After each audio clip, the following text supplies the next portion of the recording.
manage your account, you will use the Manager portal.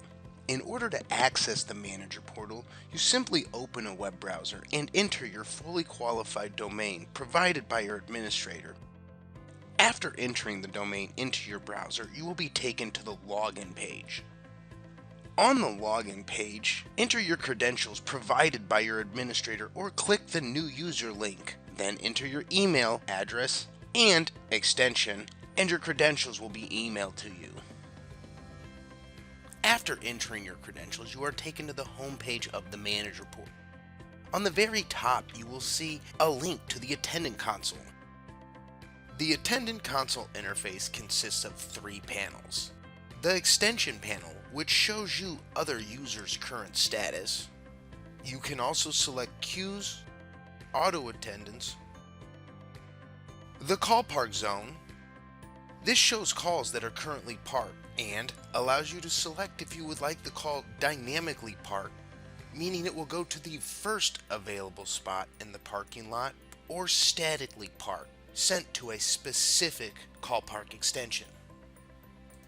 And the make call / active calls. This allows you to make new calls and manage existing calls. Next to the Attendant Console link is our profile link, which allows us to control our profile settings. We can change our first and last name, the time zone. We can control if our extension will be listed in the company directory when people call in, and we can control if our extension will be listed in the directory for other users that will be displayed in their contacts. You can change your area code. However, if you need your caller ID or your 911 caller ID changed, you will need to contact your administrator. We can change our email address or configure additional email addresses. We can reset our password and change our voicemail PIN. Below the Attendant Console and profile links are our navigation options. Below our navigation options, we have our new voicemail message panel, which displays new messages. Below is the recent call history, displaying the recent activity on our account. Next is the active answering rules panel, showing us which answering rule we have selected and how it is configured to ring our devices and external numbers.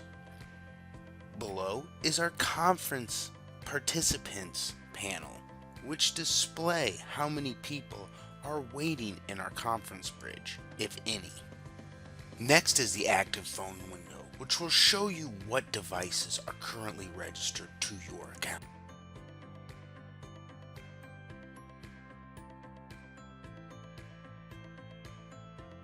And finally, the contacts dot, located in the lower right hand corner, minimized. The contact dots will show us all of the domain's users and their status.